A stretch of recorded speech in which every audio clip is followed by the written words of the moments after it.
Welcome to the People's Podcast, an employer's resource by Group Management Services. I'm your host, Alyse Kimble. This podcast does not constitute legal or financial advice. Its accuracy, completeness, or adequacy is not guaranteed. Use the information at your own risk. Consult an attorney or financial advisor before taking any action. Hello, and thank you for joining us again for the People's Podcast here at GMS. My name's Alyse Kimble. I am your host. I'm the Training Development Manager here at GMS, and I am actually very pleased to introduce Emily White. She is also our Training Development Coordinator here at GMS. Thank you for joining us. Absolutely, no problem. Wonderful.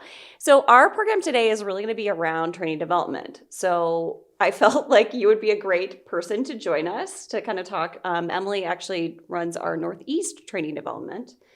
So she has 5 offices, 6 now? 6 offices, yep. Wonderful. GMS, if you don't know, we have 25 offices across the United States. We are a national organization, PEO here. And we have 4 regions, regional offices that are split into about 5 to 6 offices per region. So Emily has our Northeast territory.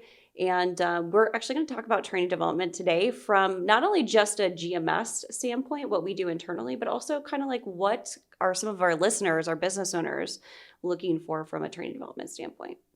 Great. Perfect. So the first thing I kind of want to talk through is what is the why behind training and development? So in your opinion, what do you think that business owners really need to understand when it comes to having a training development program within their organization? I think it kind of starts with the culture that you build around training and development. I think a lot of people, employees nowadays are looking for their companies or their employers to invest in them. Yeah. A lot of times work becomes a little bit monotonous once you get in the groove of things, and it's the developing of your skills and trying new things that really keeps people excited. And I think that's at the heart of what training and development does is keeps people at companies and keeps people excited and engaged. Yeah, absolutely. And I actually know that a lot of millennials nowadays are specifically looking for, millennials and Gen Z too, are specifically looking for the opportunity for growth within an organization and companies that actually invest in their career development and growth throughout the time that they're at the organization. And that happens usually, if it doesn't happen within that year to 2-year mark, they're going to leave. Have you seen that? Oh, absolutely. They want to see a path, right? Yeah. They want to see a path for what's next.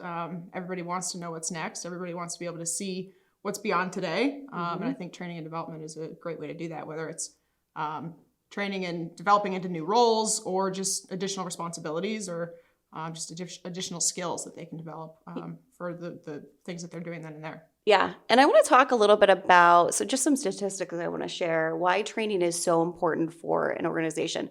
I sometimes feel like training is a nice to have for some organizations, not a must have. But I think that if you're a small business and you're not actually focusing on a culture of training and, continuous learning, you're really doing yourself a disservice. And there's a couple stats I wanted to share. Accenture actually found that any money, so for every dollar spent in training, you got a $4.53 ROI from it. So that's a 353% ROI just from the $1 that you're spending in training. It's crazy. It's massive. It is massive. And so we even see that here at GMS, like the training that we put into our sales team in particular, we see a lot of the ROI come from, even that 90-day class where, we'll see people like immediately go back to their offices and close business. So ROI is really hard to measure in training, but it is there. So I think business owners need to understand that as well.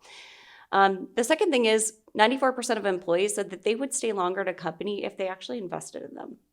Are you seeing this also in your region and your teams? Absolutely. 100%, especially the people in the kind of that 2 to 3 year mark where they are kind of grooving in their sales and they want something new. They want something exciting. They want a new way to, view what they're doing, fresh perspective, if you will. Yeah. So absolutely. Absolutely. And I've heard that too from some of the trainings that you're running here in that, people have been here 2-3 years. And they're like, the basic trainings become monotonous to me. I need something else. And Yeah, it's the so, human nature too. Like it's always exciting when you're in that period of exponential growth yeah. and development. And once you kind of hit that plateau, things get a little boring. And it's finding a way to kind of steepen that trajectory again. Yeah. Finding any way to do that. Where do you feel like that really hits? I know you could speak to GMS, but where do you feel like that really hits for an employee where they kind of feel like a little bit plateaued in their career? I think there's maybe a couple points. I think the first point is kind of in that 1 year mark, where you finally start to feel like you know what you're doing. Yeah. And you've found your groove. But I think that's also a little bit exciting being in that second year, where you're starting to revisit old prospects and things get a little bit easier because you're starting to see all of your hard work in the first year come to fruition. Yeah. But I think it's again kind of in that 2 to 3 year mark where you just kind of start to feel that staleness again. Yeah. So like kind of a little bit, once you feel like you've mastered that, you have a full pipeline, you kind of master things, these are a little easier now. Like you still need to get poured into from like, hey, I need to still make sure I'm upskilling myself, reskilling, learning new things. There's always just so much more. But I feel like at that point, they don't know where to go. Absolutely. So having somebody come to them and say, hey, these are the things that I feel, maybe you're missing or deficient in, where we can kind of help you get better. That is huge, I think, for people. Especially in our organization where we do have a culture of continuous learning here, where people we built that over time, where people actually want to get additional training throughout their career, even if they've been here 10 years. Absolutely. So I think that's really important as well. So training leads to 30% increase in productivity in an organization, and actually 84% of employees in the best performing organizations receive the training they need compared to just 18% in the worst performing. So I see that across the board. I know we meet with clients all the time, and sometimes we'll ask them, do you have any kind of training or development within your organization? The answer is no. And you see oftentimes they have high turn. So I think that is really related. What do you think? I think it's absolutely related. And I think training and development is probably the easiest thing to brush aside and not do. It's one of the hardest things to prioritize because you don't really necessarily feel the immediate impact, but it's a consistency thing, right? Yeah. It's hard to measure. Exactly. Yeah. Exactly. The more consistent you are with it over a period of time, the more you're going to see those results later on. For sure. Absolutely. So let's talk about why training and development I think is important to have within organizations. We talked about like the productivity. We talked about retention. Anything else do you feel like would be kind of a reason why a small business owner or business owner would want to actually develop a training development program for their employees?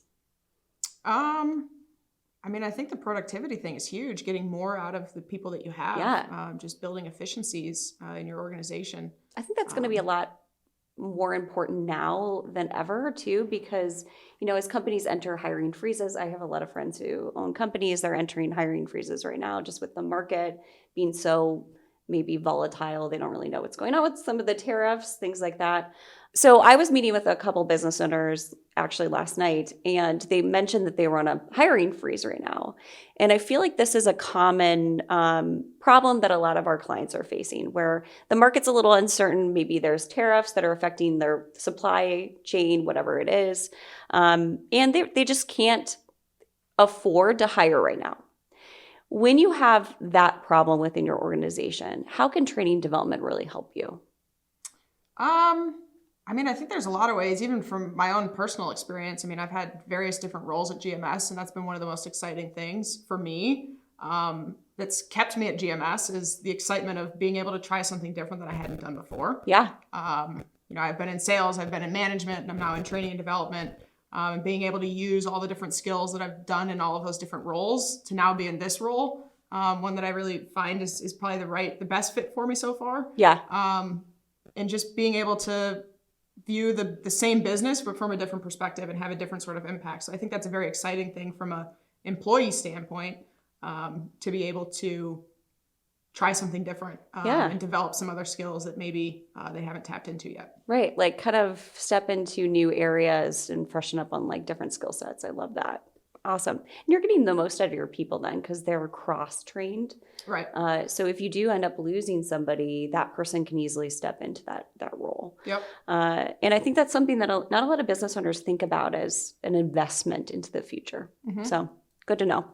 Let's talk about some tools, some training tools. So as a small business with limited resources, what are some easy ways that you can kind of implement a training program within your organization? I think the first thing is just using your people. The teacher becomes the master, right? So I think empowering your employees to, if they're really strong in a certain skill, to be kind of training some of the other employees on that skill. Or if an employee is particularly weak in a skill, maybe they need to train on that skill as well, because like I said, teacher becomes the master, and if they can boost their own knowledge in that and teach it to others, they become better at it themselves. So I think that's one way without much of an investment up front, is just using your people and using the skills that they have to kind of disperse those to the rest of the group. Wonderful. What are some other tools that they could use for just maybe cross-training? Maybe if they have multiple locations or if they have multiple work sites, whatever, what would be another tool they could use? I think learning management systems are obviously a great way to do it from an organized perspective. Okay. Like you said, multiple locations and disseminating the same information across the board to all of those. And being able to track all the data alongside that. Yeah, and I love the tracking capabilities of an LMS system. I always think of it as like a CRM system, but for training. It's a way to be compliant to different trainings. Like, for example, if you're in New York State, you have to do sexual harassment training. It's required for all of your new employees. If you're in California, you have to do I think both sexual harassment and also active shooter training. It's required as a new employee. You have to do it every year. So in order for you to kind of have receipts and be like, I'm compliant with the state of California, or I'm compliant with the state of New York, I think it's really helpful to have a system that's going to be able to provide those. Yeah, sure. Absolutely. Wonderful. Other than an LMS, where else do you feel like a partner like GMS can maybe help somebody really get started in that training development space? I think just crafting a good plan Mm-hmm. and a good program. Obviously, GMS has the experience of countless number of clients. I mean, active clients, about 3,500 of them. So it's tapping into some of the things that maybe we've done with other companies that have been in similar positions, and kind of bringing that innovative perspective of things that have worked elsewhere or things that haven't worked elsewhere. Yeah. And kind of bringing you the best ideas to help build something out. Isn't that so exciting for a business owner to know you're coming to GMS, you have an account manager who also is, really working with other industries that are similar to yours, companies that are doing something slightly different. They're able to bring all that knowledge and expertise to your business to kind of help you really make a plan that's going to be impactful for the future. So there's some manager training that we do here at GMS. We actually have a manager session. It's over several months that we do. So, and that's one thing too that we didn't have here at GMS even more than 4 years ago. Right. And we were wanting to grow very rapidly. And I think that I sat down with our CRO and I was like, do you have manager training? Because you need a bench. And not a lot of business owners understand you need a bench of leadership. Yep. And so the best bench of leadership is always to build it from within. So implementing some sort of manager training session or program at your company, I think, is always a great investment in the future. Absolutely. And again, it just keeps things fresh for all those people. Yeah. And it helps them to see a path that there's something that they can be working towards. So. Absolutely. And that helps with retention then. So it all kind of bleeds in together. Perfect. So what can a new hire expect here at GMS? Lots of hands-on training, lots of, I think the best way to learn is by doing. But I think we have a really good combination of kind of throwing them into the field right away, just to get them the experience of what it's like to have conversations with business owners. But also on the back end, doing the practicing outside of that and the training on product knowledge and certain selling skills that really help them, again, just steepen that learning curve and just grow very quickly in their first 90 days. Yeah. So a 90-day training program. And then after 90 days, what does that look like?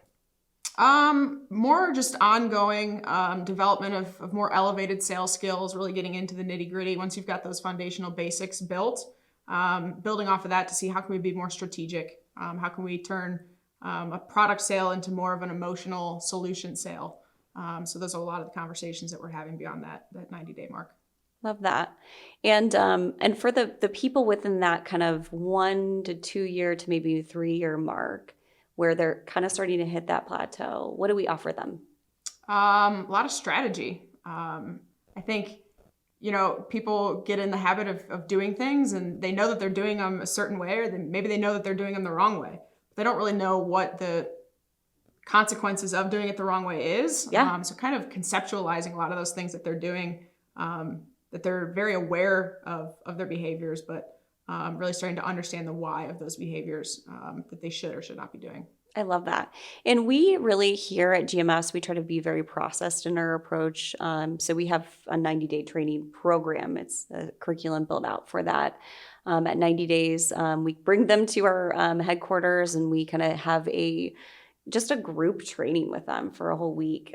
That's very much, we talked about this, not just the learning part of it, but it's the community part of it. We have 25 office locations. So if you have multiple locations, highly recommend doing in-person training at least once a year, because that community just builds so much culture.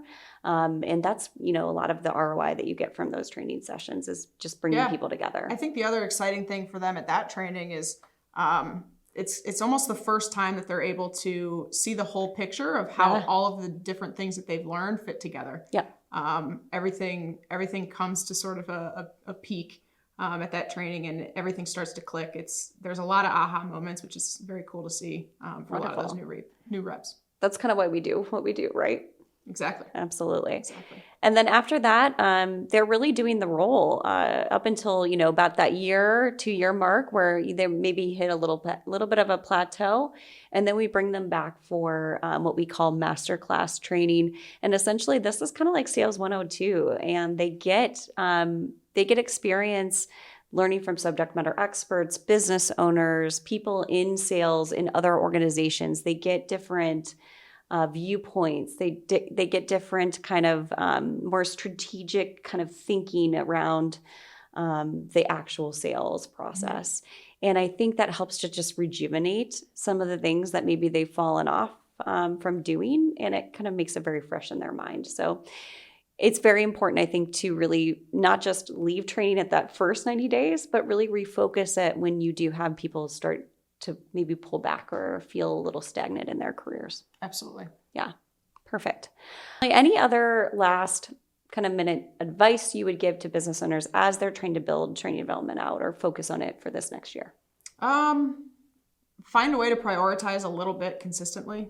It doesn't need to be some big grand thing that you're doing once a year. I think the bigger impact is a little bit consistently. And I think finding a way to prioritize that is going to be a lot easier than making the time for some big program. It doesn't have to be crazy complex. Simple, consistent, I think makes a huge impact in the long run. Absolutely. Consistency over time. That's really what changes the world, right? Exactly. Yeah. Absolutely. Well, thank you for joining me, Emily, today to talk about training development. I hope this was helpful for all of our business owners and listeners out there. And I hope you will join us for our next People's Podcast. Thank you so much. Thank you for tuning into the People's Podcast. We hope you found today's discussion helpful. Stay tuned for more insights in our next episode. For more expert guidance and resources on small business management, PEOs, and more, give our podcast a follow. Find us on social media or visit us at groupmanagement.com. That's groupmgmt.com. We're dedicated to helping small businesses everywhere make their operations simpler, safer, and stronger.